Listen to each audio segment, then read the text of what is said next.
ತನುಜಾಳನ್ನ ಮನೆ ಹತ್ತಿರ ಹೋಗಿ ಡೋರ್ ಬೆಲ್ ಹೊತ್ತುತ್ತಾನೆ ನಿಖಿಲ್. ಆ ಟೈಮ್ನಲ್ಲಿ ಯಾರು ಬಂದಿದ್ದಾರೆ ಅಂತ ಹೋಗಿ ಡೋರ್ ತೆರೆದ ತನುಜಾಳಿಗೆ ಎದುರಾಗಿ ನಿಖಿಲ್ ಕಾಣಿಸಿ ಶಾಕ್ ಆಗ್ತಾ, ನೀನೇನಿಲ್ಲಿ ಅಂತ ಕೇಳ್ತಾಳೆ. ನನ್ನ ಜೊತೆ ಕರ್ಕೊಂಡು ಹೋಗೋದಕ್ಕೆ ಬಂದಿದ್ದೀನಿ ಅಂತ ಮನೆ ಒಳಗೆ ಬರ್ತಾನೆ ನಿಖಿಲ್. ವಾಟ್, ನೀನೇನಾದರೂ ಜೋಕ್ ಮಾಡ್ತಿದ್ದೀಯ ನಿಖಿಲ್ ಅಂತ ಕೇಳ್ತಾಳೆ ತನುಜ. ಅವಳು ಕೈ ಹಿಡ್ಕೊಂಡು, ಪ್ಲೀಸ್, ಈಗ ನೀನು ಕ್ವಶನ್ ಮಾಡಿದ್ರೆ ಆನ್ಸರ್ ಕೊಡೋ ಮೂಡ್ನಲ್ಲಿಲ್ಲ, ಅದಕ್ಕೆ ಹೆಚ್ಚು ವಾದ ಮಾಡಿದೆ, ನೀನು ಪ್ಯಾಕ್ ಮಾಡ್ಕೊ ಅಂತ ಹೇಳ್ತಾನೆ ನಿಖಿಲ್.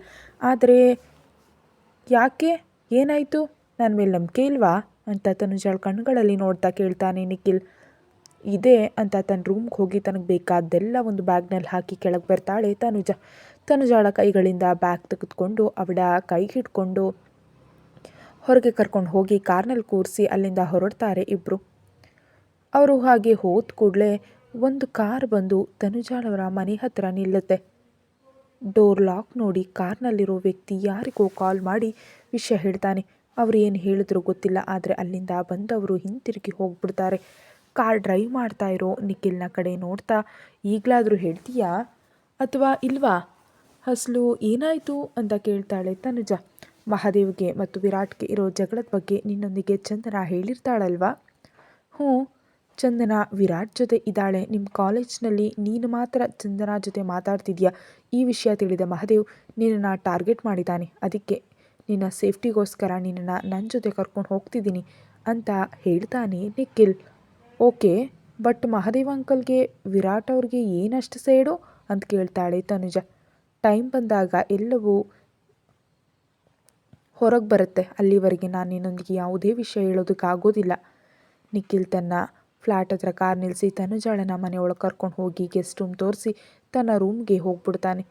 ನೈಟ್ ಇಬ್ಬರಿಗೂ ಕೂಡ ಏನು ತಿನ್ನಬೇಕು ಅಂತ ಅನ್ನಿಸ್ದೆ ಜ್ಯೂಸ್ ಕುಡಿದು ಅವರವರ ಕೋಣೆಯಲ್ಲಿ ಮಲಗಿಬಿಡ್ತಾರೆ.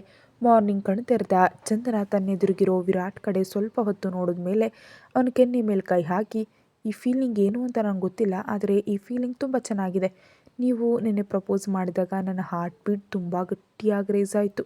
ನನ್ನ ಸ್ಟಮಕ್ನಲ್ಲಿ ಬಟರ್ಫ್ಲೈಗಳು ಹಾರಿದ್ವು ಅಂತ ಸಣ್ಣದಾಗಿ ನಕ್ಕು. ನನಗೀಗಲೂ ಕೂಡ ನಿಮ್ಮ ಮೇಲೆ ಯಾವ ಫೀಲಿಂಗ್ ಇದೆ ಅಂತ ಅರ್ಥ ಆಗ್ತಿಲ್ಲ, ಆದರೆ ನಿಮ್ಮಿಂದ ದೂರ ನಾನು ಹೋಗಬಾರ್ದು ಅಂತ ಮಾತ್ರ ಫಿಕ್ಸ್ ಆದೆ ಅಂತ ವಿರಾಟ್ನ ಹಣೆ ಮೇಲೆ ಮುತ್ಕೊಟ್ಟು ವಾಶ್ರೂಮ್ಗೆ ಹೋಗ್ಬಿಡ್ತಾಳೆ ಚಂದನ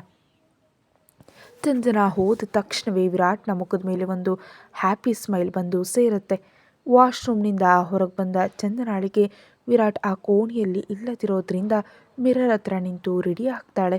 ಆಗಲೇ ರೂಮಿಗೆ ಬಂದ ವಿರಾಟ್ ಮಿರರ್ ಹತ್ರ ಇರೋ ಚಂದನಾಳನ್ನು ನೋಡಿ ಅವಳ ಹತ್ರ ಹೋಗಿ ಅವಳ ಹಿಂದಿನಿಂದ ಹಗ್ ಮಾಡ್ಕೊಳ್ತಾನೆ. ಶಾಕ್ ಆಗ್ತಾ ಮಿರರ್ನಿಂದ ವಿರಾಟ್ನ ಕಡೆ ನೋಡ್ತಾಳೆ ಚಂದನ. ಅವಳು ಭುಜದ ಹತ್ರ ತಲೆ ಇಟ್ಟು ಕಣ್ಣು ಮುಚ್ಕೊಳ್ತಾನೆ ವಿರಾಟ್. ಮಿರರ್ನಿಂದ ಅವನ ಕಡೆ ನೋಡ್ತಾ, ಏನಾಯಿತು ವಿರಾಟ್? ಅವಳನ್ನ ತನ್ನ ಕಡೆ ತಿರುಗಿಸಿ ಲೇಟ್ ಮಾಡದೆ ಅವಳ ತುಟಿಗಳನ್ನು ತಲುಪುತ್ತಾನೆ ವಿರಾಟ್. ಚಂದನ ಕೂಡ ಅವನ ಸುತ್ತ ಕೈ ಹಾಕಿ ಆ ಮುತ್ತಿಗೆ ಸಹಕಾರ ನೀಡ್ತಾಳೆ. 10 ನಿಮಿಷಗಳ ನಂತರ ಅವಳನ್ನ ಬಿಟ್ಟು ಕುತ್ತಿಗೆ ಮೇಲೆ ತಲೆ ಇಟ್ಟು ಹಾಗೆ ಉಳಿದು ಬಿಡ್ತಾನೆ ವಿರಾಟ್. ಅವನ ಹೇರನ್ನು ನೀವರಿಸುತ್ತಾ, ಏನಾಯಿತು ಅಂತ ಸಣ್ಣದಾಗಿ ಕೇಳ್ತಾಳೆ ಚಂದನ.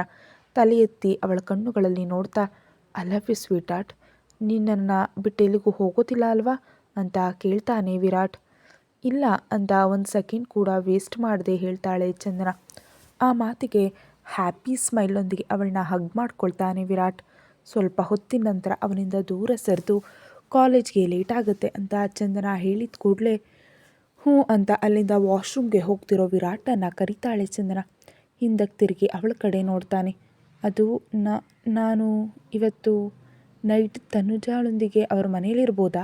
ಆ್ಯಕ್ಚುಲಾಗಿ ನಾನು ಒಂದು ಅಸೈನ್ಮೆಂಟ್ ಕಂಪ್ಲೀಟ್ ಮಾಡಬೇಕು ಅಂತ ವಿರಾಟ್ ಕಡೆ ನೋಡ್ತಾ ಕೇಳ್ತಾಳೆ. ಸ್ವಲ್ಪ ಹೊತ್ತು ಸೈಲೆಂಟ್ ಆದ ನಂತರ, ಸರಿ ಹೋಗು, ಆದರೆ ನಾಳೆ ಮಾರ್ನಿಂಗ್ ನೀನು ಬೇಗ ನನ್ನ ಹತ್ರಕ್ಕೆ ಬರಬೇಕು ಅಂತ ವಿರಾಟ್ ಹೇಳಿದ ಕೂಡಲೇ ಸರಿ ಅಂತ ನಗ್ತಾ ಕೆಳಗೆ ಹೋಗ್ಬಿಡ್ತಾಳೆ ಚಂದನ ಅಲ್ಲಿಂದ ಹೋದ ಮೇಲೆ, ಇವತ್ತು ನೈಟ್ ನನಗೆ ನಿಜಕ್ಕೂ ನಿದ್ರೆ ಬರಲ್ಲ, ಯಾಕಂದರೆ ನೀನು ನನಗೆ ತುಂಬ ಅಭ್ಯಾಸ ಆಗಿಬಿಟ್ಟಿದ್ಯಾ. ಆದರೆ ಫಸ್ಟ್ ಟೈಮ್ ನೀನು ಪ್ರೀತಿಯಿಂದ ನನ್ನ ಒಂದು ಕೇಳಿದೆ, ಅದಕ್ಕೆ ನೋ ಹೇಳಬೇಕು ಅಂತ ಅನ್ನಿಸ್ಲಿಲ್ಲ ಅಂತ ಅಲ್ಲಿಂದ ವಾಶ್ರೂಮ್ಗೆ ಹೋಗ್ಬಿಡ್ತಾನೆ ವಿರಾಟ್. ರೆಡಿಯಾಗಿ ಕೆಳಗೆ ಬಂದು ಡೈನಿಂಗ್ ಟೇಬಲ್ ಹತ್ರ ಕೂತ್ಕೊಳ್ತಾನೆ ವಿರಾಟ್ಗೋಸ್ಕರ ಬ್ರೇಕ್ಫಾಸ್ಟ್ ಬಡಿಸ್ತಾಳೆ ಚಂದನ. ಇವತ್ತು ಚಂದನ ಸ್ವತಃ ವಿರಾಟ್ಗೆ ಇಷ್ಟವಾದ ವೈಟ್ ಸಾಸ್ ಪಾಸ್ತಾ ಮತ್ತು ಬ್ಲ್ಯಾಕ್ ಕಾಫಿ ರೆಡಿ ಮಾಡಿರ್ತಾಳೆ. ಬ್ರೇಕ್ಫಾಸ್ಟ್ ಮಾಡ್ತಿರೋ ವಿರಾಟ್ಗೆ ಆ ಫುಡ್ ರೆಡಿ ಮಾಡಿದ್ದು ಚಂದನ ಅಂತ ತಿಳಿದ್ರು ಏನೂ ಮಾತಾಡದೆ ಸೈಲೆಂಟಾಗಿ ಬ್ರೇಕ್ಫಾಸ್ಟ್ ಫಿನಿಷ್ ಮಾಡ್ತಾನೆ. ಚಂದನ ಮಾತ್ರ ವಿರಾಟ್ ಏನಾದರೂ ಕಾಂಪ್ಲಿಮೆಂಟ್ ಕೊಡ್ತಾನೋ ಏನೋ ಅಂತ ಆಸೆಯಿಂದ ಅವನ ಕಡೆ ನೋಡ್ತಾ ಇರ್ತಾಳೆ. ಆದರೆ ಏನೂ ಮಾತಾಡದೆ ಸೈಲೆಂಟಾಗಿ ತಿಂದು ಹೊರಗೆ ಹೋಗ್ಬಿಡ್ತಾನೆ ವಿರಾಟ್.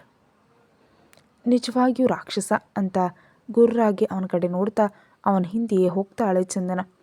ಇಬ್ಬರು ಕೂಡ ಕಾರ್ನಲ್ಲಿ ಕೂತ್ಕೊಂಡು ಮನೆಯಿಂದ ಹೊರಡ್ತಾರೆ. ಚಂದನ ಕಾಲೇಜ್ ಬಂದ ಕೂಡಲೇ ಕಾರ್ ನಿಲ್ಲಿಸಿ ಕೆಳಗಿಳಿತಿರೋ ಚಂದನಾಳ ಕೈ ಹಿಡ್ಕೊಂಡು ಟೇಕ್ ಕೇರ್ ಯುವರ್ ಸೆಲ್ಫ್, ಮತ್ತು ನಾಳೆ ಮಾರ್ನಿಂಗ್ ಬೇಗ ಮನೆಗೆ ಬಂದುಬಿಡು ಅಂತ ಹೇಳ್ತಾನೆ ವಿರಾಟ್. ಅಂತ ತಲೆ ಅಲ್ಲಾಡಿಸ್ತಾಳೆ ಚಂದನ. ಅವಳಿಗೆ ಹತ್ತಿರಕ್ಕೆ ಸರಿದು ಪಾಸ್ತಾ ತುಂಬ ತುಂಬ ಟೇಸ್ಟಿಯಾಗಿತ್ತು, ಜಸ್ಟ್ ಲೈಕ್ ಯು ಅಂತ ಅವಳ ಕೆನ್ನೆ ಮೇಲೆ ಮುತ್ತು ಕೊಡ್ತಾನೆ ವಿರಾಟ್. ಆ ಮಾತಿಗೆ ಅವಳ ಕೆನ್ನೆಗಳು ಕೆಂಪಗಾಗ್ಬಿಡುತ್ತೆ. ಚಂದನಾಳ ಕಡೆ ನೋಡಿ ಸೋ ಸ್ವೀಟ್ ಅಂತ ಅವಳ ಲಿಪ್ಸ್ ಮೇಲೆ ಕಿಸ್ ಕೊಟ್ಟು ಅವಳು ಕೈ ಬಿಟ್ಬಿಡ್ತಾನೆ. ಆ ತಕ್ಷಣವೇ ಕಾರ್ನಿಂದ ಕೆಳಗಿಳಿದು ಕಾಲೇಜ್ಗೆ ಹೋಗ್ಬಿಡ್ತಾಳೆ ಚಂದನ. ಕ್ಲಾಸ್ ರೂಮ್ಗೆ ಹೋಗಿ ತನುಜಾಳ ಪಕ್ಕದಲ್ಲಿ ಕೂತ್ಕೊಳ್ತಾಳೆ ಚಂದನ. ಅವಳ ಮುಖದ ಕಡೆ ನೋಡ್ತಾ ನಿನ್ನ ಕೆನ್ನೆಗಳು ಯಾಕೆ ಕೆಂಪಾಗಿವೆ ಅಂತ ಕೇಳ್ತಾಳೆ ತನುಜ. ಏನು ಮಾತನಾಡಿದೆ ತನುಜಾಳ ಕಡೆ ನೋಡಿ, ಇವತ್ತು ನೈಟ್ ನಾನು ನಿನ್ನ ಜೊತೆ ನಿನ್ನ ಫ್ಲ್ಯಾಟಿಗೆ ಬರ್ತೀನಿ, ನಾವು ಅಸೈನ್ಮೆಂಟ್ ಕಂಪ್ಲೀಟ್ ಮಾಡೋಣ ಓಕೆನಾ ಅಂತ ಹೇಳ್ತಾಳೆ ಚಂದನ. ಆ ಮಾತಿಗೆ ಶಾಕ್ ಆಗ್ತಾ ಚಂದನಾಳ ಕಡೆ ನೋಡ್ತಾಳೆ. ಏನಾಯಿತು ತನು, ಯಾಕೆ ಶಾಕ್ ಆದೆ? ಅದು ನಾನು ನನ್ನ ಫ್ಲ್ಯಾಟ್ನಲ್ಲಿ ಇರೋದಿಲ್ಲ. ಹಾಗಾದರೆ ಎಲ್ಲಿರ್ತಿದೆಯಾ? ನಿಖಿಲ್ನ ಫ್ಲ್ಯಾಟ್ನಲ್ಲಿ. ನಿಖಿಲ್ ಅವ್ರ ಫ್ಲ್ಯಾಟಾ?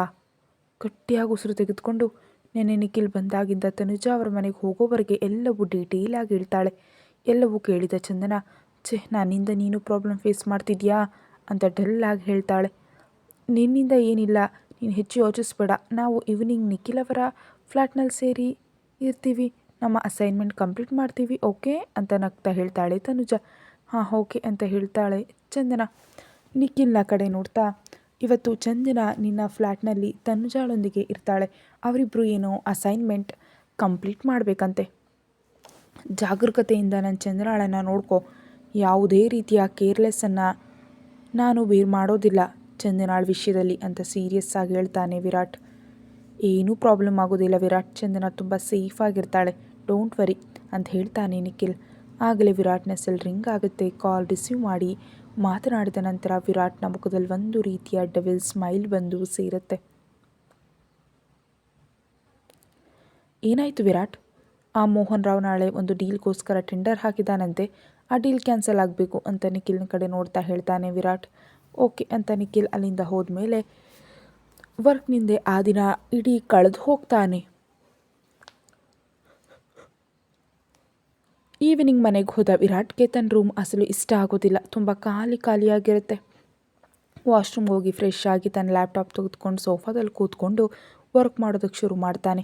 ಆದರೆ ಅವನಿಗೆ ಚಂದನ ಇಲ್ಲದ ಆ ರೂಮ್ನಲ್ಲಿ, ಆ ಮನೆಯಲ್ಲಿರೋದಕ್ಕೆ ಅನಿಸೋದಿಲ್ಲ, ವರ್ಕ್ ಕೂಡ ಮಾಡೋದಕ್ಕೆ ಅನಿಸೋದಿಲ್ಲ. ಅದಕ್ಕೆ ಲ್ಯಾಪ್ಟಾಪ್ ಕ್ಲೋಸ್ ಮಾಡಿ ಬಾಲ್ಕನಿಗೆ ಹೋಗ್ತಾನೆ.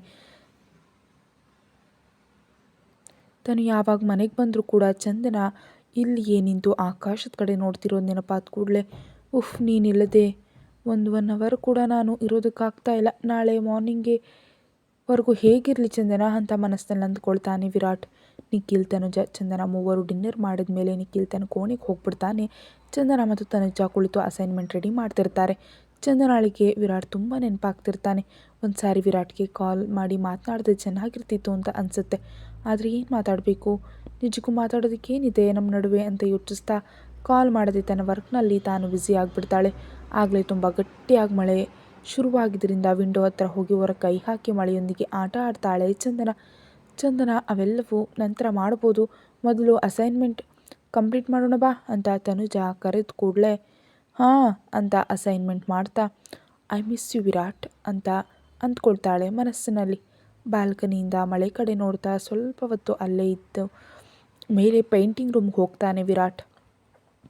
ಅಲ್ಲಿರೋ ಚಂದನಾಳ ಪೇಂಟಿಂಗ್ ಎಲ್ಲವೂ ನೀವರಿಸುತ್ತಾ, ನಾನು ಯಾಕೆ ಹೀಗಾಗ್ತಿದ್ದೀನಿ, ನೀನಿಲ್ಲದೆ ಒಂದು ಕ್ಷಣ ಕೂಡ ನನಗೆ ತುಂಬ ಭಾರವಾಗಿ ಕಳೀತಿದೆ. ಈಗಲೇ ನಿನ್ನ ಹತ್ರಕ್ಕೆ ಬಂದುಬಿಡಬೇಕು ಅನ್ನಿಸ್ತಿದೆ, ಆದರೆ ನೀನು ನಿನ್ನ ಫ್ರೆಂಡ್ ಜೊತೆ ಟೈಮ್ ಸ್ಪೆಂಡ್ ಮಾಡ್ತಿರ್ತೀಯ ಅಲ್ವಾ, ಅದಕ್ಕೆ ಸೈಲೆಂಟ್ ಆಗಿದ್ದೀನಿ.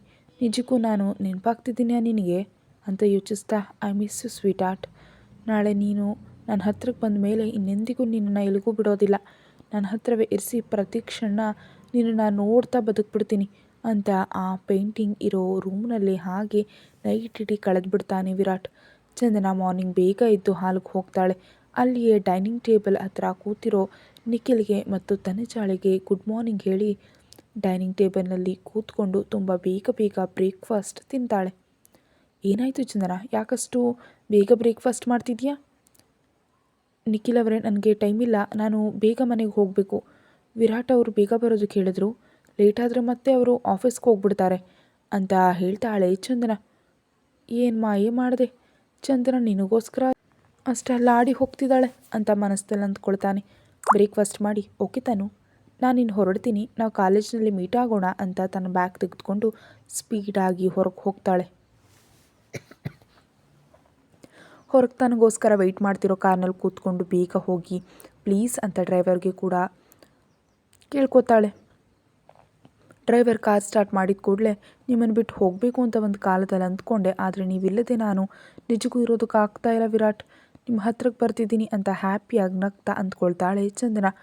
ಮಾರ್ನಿಂಗ್ ಕಣ್ಣು ತೆರೆದು ನೋಡಿದ್ರೆ ತಾನು ಪೇಂಟಿಂಗ್ ರೂಮ್ನಲ್ಲಿ ಇದ್ದಿದ್ದರಿಂದ ಅಲ್ಲಿರುವ ಚಂದನಾಳ ಪಿಕ್ ಕಡೆ ನೋಡ್ತಾ ಗುಡ್ ಮಾರ್ನಿಂಗ್ ಸ್ವೀಟ್ ಆರ್ಟ್ ಅಂತ ಅಲ್ಲಿಂದ ತನ್ನ ರೂಮ್ಗೆ ಹೋಗಿ ಫ್ರೆಶ್ ಆಗಿ ಹೊರಗೆ ಬಂದು ಮಿರರ್ಗೆ ಎದುರಾಗಿ ನಿಲ್ತಾನೆ. ಯಾಕೋ ತನಗೆ ಮಾರ್ನಿಂಗ್ನಿಂದ ತುಂಬ ಒಂಥರ ಅನಿಸಿದ್ರಿಂದ ಹಾರ್ಟ್ ಮೇಲೆ ಕೈ ಹಾಕಿ ಇವತ್ತು ಯಾಕೆ ಹೀಗೆ ಅನಿಸ್ತಿದೆ, ಏನೋ ನನ್ನಿಂದ ದೂರ ಆಗ್ತಿರೋ ಫೀಲಿಂಗ್ ಯಾಕೆ ಬರ್ತಿದೆ ಚಂದನ ಅಂತ ಅಂದ್ಕೊಂಡು ಕೂಡಲೇ ಅವನ ಹಾರ್ಟ್ ಬೀಟ್ ಗಟ್ಟಿಯಾಗಿ ರೈಸ್ ಆಗಿದ್ದರಿಂದ ತನ್ನ ಸೆಲ್ ತೆಗೆದವಳಿಗೆ ಕಾಲ್ ಮಾಡ್ತಾನೆ. ಕಾರ್ನಲ್ಲಿರೋ ಚಂದನಾಳಿಗೆ ವಿರಾಟ್ನಿಂದ ಕಾಲ್ ಬಂದಿದ್ದರಿಂದ ಕಾಲ್ ಲಿಫ್ಟ್ ಮಾಡಿ ಕಿವಿ ಹತ್ತಿರ ಇಟ್ಕೊಳ್ತಾಳೆ. ಸ್ವೀಟ್ ಆರ್ಟ್, ಹಾಂ ಎಲ್ಲಿದೆಯಾ? ಆನ್ ದಿ ವೇ ವಿರಾಟ್ ಅವರೇ, 15 ಮಿನಿಟ್ಸಲ್ಲಿ ಮನೆಗೆ ಬಂದುಬಿಡ್ತೀನಿ, ಬೇಗ ಬಂದುಬಿಡು sweetheart, I can't wait ಅಂತ ಹೇಳ್ತಾನೆ ವಿರಾಟ್. ನೀವು ಚೆನ್ನಾಗಿದ್ದೀರಾ ಅಲ್ವಾ? ಹ್ಞೂ, ನೀನೆ ಡಿನ್ನರ್ ಮಾಡಿದ್ರಾ? ಚಂದನಾಳ ಕ್ವಶನ್ಗೆ ಏನು ಆನ್ಸರ್ ಕೊಡದೆ ಸೈಲೆಂಟ್ ಆಗಿಬಿಡ್ತಾನೆ ವಿರಾಟ್. ನೀವು ನಿನ್ನೆ ಡಿನ್ನರ್ ಮಾಡಿಲ್ಲ ಅಲ್ವಾ, ಯಾಕೆ ಫುಡ್ ಸ್ಕಿಪ್ ಮಾಡಿದ್ರಿ ವಿರಾಟ್ ಅವರೇ? ರಿಲ್ಯಾಕ್ಸ್ ಸ್ವೀಟ್ ಆರ್ಟ್, ನಿನ್ನೆ ನಾನು ಸ್ವಲ್ಪ ಬ್ಯುಸಿ ಆಗಿದ್ದೆ, ಅದಕ್ಕೆ ಮರೆತುಬಿಟ್ಟೆ. ಈಗ ನೀನು ಬರ್ತಿದ್ದೀಯ ಅಲ್ವಾ, ಆಗ ನಿನ್ನ ಕೈಗಳಿಂದ ತಿನ್ನಿಸು, ಸರಿನಾ? ಓಕೆ ವಿರಾಟ್ ಅವರೇ, ನಾನು ಬರ್ತಿದ್ದೀನಿ, ಬಂದಮೇಲೆ ಮಾತಾಡೋಣ ಅಂತ ಕಾಲ್ ಕಟ್ ಮಾಡಿಬಿಡ್ತಾಳೆ ಚಂದನ. ಸ್ವೀಟ್ ಆರ್ಟ್, ನೀನು ನಿಜವಾಗಿಯೂ ನನ್ನ ಹುಚ್ಚು ಮಾಡಿಬಿಟ್ಟಿದ್ಯಾ? I love you sweetheart, please ಬೇಗ ನನ್ನ ಹತ್ರಕ್ಕೆ ಬಂದುಬಿಡು ಅಂತ ಸೆಲ್ನಲ್ಲಿರೋ ಚಂದನಾಳ ಪಿಕ್ಕನ್ನು ಮುತ್ತಿಡ್ತಾನೆ ವಿರಾಟ್. ಮನೆಗೆ ಹೋಗ್ತಿರೋ ಚಂದನಾಳ ಕಾರ್ ಮಧ್ಯದಲ್ಲಿ ನಿಂತು ಬಿಡುತ್ತೆ. ಏನಾಯಿತು, ಕಾರ್ ಯಾಕೆ ನಿಂತು? ಗೊತ್ತಿಲ್ಲ ಮೇಡಮ್, ನೀವು ಕಾರ್ನಲ್ಲಿರಿ, ನಾನು ಹೋಗಿ ನೋಡ್ತೀನಿ ಅಂತ ಕಾರ್ ಹಿಡಿದು ಹೊರಗೆ ಹೋದ ಡ್ರೈವರ್ನ ತಲೆ ಮೇಲೆ ರಾಡ್ನಿಂದ ಯಾರೋ ಹೊಡೆದ ಕೂಡಲೇ ಅವನು ಅಲ್ಲಿಯೇ ಕೆಳಗೆ ಬಿದ್ದು ಪ್ರಜ್ಞೆ ತಪ್ಪಿ ಹೋಗ್ತಾನೆ. ಏನೋ ಸೌಂಡ್ ಕೇಳಿಸಿ ಕಾರ್ನಿಂದ ಹೊರಗೆ ಬಂದ ಚಂದನಾಳಿಗೆ ಹಿಂದಿನಿಂದ ಯಾರೋ ಮುಖದ ಮೇಲೆ ಕರ್ಚಿಫಿಟ್ ಕೂಡಲೇ ಸ್ವಲ್ಪ ಹೊತ್ತು ತನ್ನನ್ನು ತಾನು ಬಿಡಿಸ್ಕೊಳ್ಳೋದಕ್ಕೆ ಟ್ರೈ ಮಾಡ್ತಾಳೆ. ಆದರೆ ಅವಳಿಂದ ಆಗದೆ 2 ನಿಮಿಷಗಳಲ್ಲೇ ಪ್ರಜ್ಞೆ ತಪ್ಪಿ ಹೋಗ್ತಾಳೆ ಚಂದನ. ಆ ನಂತರ ಅಲ್ಲಿಗೆ ಒಂದು ಬ್ಲ್ಯಾಕ್ ಕಲರ್ ವ್ಯಾನ್ ಬಂದ ಕೂಡಲೇ ಅದರಲ್ಲಿ ಚಂದನಾಳನ್ನು ಹಾಕಿ ಅಲ್ಲಿಂದ ಹೋಗ್ಬಿಡ್ತಾರೆ ಕೆಲವು ಜನ. ಇಲ್ಲಿ ರೂಮ್ನಲ್ಲಿ ಆ ಕಡೆ ಈ ಕಡೆ ತಿರ್ತಿರೋ ವಿರಾಟ್ನ ಹಾರ್ಟ್ ಬೀಟ್ ಗಟ್ಟಿಯಾಗಿ ಬಡ್ಕೊಳ್ಳೋದು, ಎದೆ ಭಾರವಾಗಿರೋದ್ರಿಂದ ನಿಜಕ್ಕೂ ಯಾಕೆ ಹೀಗೆ ಅನ್ನಿಸ್ತಿದೆ, ನಂಗೆ ತುಂಬ ಹತ್ತಿರವಾದವರಿಗೆ ಏನೋ ಪ್ರಾಬ್ಲಮ್ ಅಂತ ಯಾಕೆ ಅನ್ನಿಸ್ತಿದೆ, ಚಂದನ ಬಿಟ್ಟು ನನಗಿನ್ನಾರಿದ್ದಾರೆ, ಒಂದು ವೇಳೆ ಚಂದನಾಳಿಗೇನಾದರೂ ಆಗಿದ್ರೆ ಅಂತ ಯೋಚಿಸ್ತಾ ಮತ್ತೆ ಅವಳಿಗೆ ಕಾಲ್ ಮಾಡ್ತಾನೆ. ಚಂದನಾಳ ಸೆಲ್ ರಿಂಗ್ ಆಗ್ತಿರುತ್ತೆ, ಆದರೆ ಅವಳು ಲಿಫ್ಟ್ ಮಾಡೋದಿಲ್ಲ. 2-3 ಸಾರಿ ಕಾಲ್ ಮಾಡ್ತಾನೆ, ಆದರೂ ನೋ ಆನ್ಸರ್ ಅವಳಿಂದ.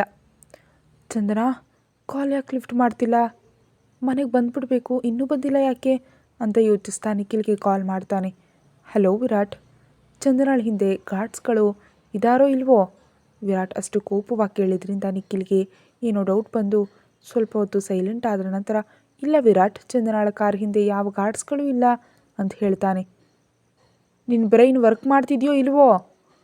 ಇಷ್ಟು ಕೇರ್ಲೆಸ್ ಆಗಿ ಹಾಗೆ ಹೇಗಿರ್ತಿದ್ಯಾ ನೀನು? ನೆನ್ನೆ ಹೇಳಿದೆ ಅಲ್ವಾ ನಾನು ಚಂದನಾಳಿಗೆ ಏನಾದರೂ ಆದರೆ ಕೊಂದು ಬಿಡ್ತೀನಿ ಅಂತ, ನನ್ನ ಚಂದನ ಎಲ್ಲಿ ಅಂತ ಗಟ್ಟಿಯಾಗಿ ಕಿರ್ಚ್ತಾನೆ ವಿರಾಟ್. ನಿಜಕ್ಕೂ ಏನಾಯಿತು, ಮ್ಯಾಟರ್ ಏನು ಹೇಳು? ಚಂದನ ಕಾಲ್ ಆನ್ಸರ್ ಮಾಡ್ತಿಲ್ಲ, ನನಗೆ ನನ್ನ ಚಂದನ ಬೇಕು, ಪ್ಲೀಸ್ ವಿರಾಟ್ ನೀನು ಕೂಲಾಗಿರು. ವಾಟ್, ನನ್ನ ಚಂದನ ಕಾಲ್ ಆನ್ಸರ್ ಮಾಡ್ತಿಲ್ಲ, ನನ್ನ ಕೂಲಾಗಿರು ಅಂತ ಹೇಳ್ತಿದ್ಯಾ ನೀನು? ಐ ವಿಲ್ ಕಿಲ್ ಯು, ನನಗೆ ನನ್ನ ಚಂದನ ಬೇಕು, ಅರ್ಥ ಆಗ್ತಿದೆಯಾ?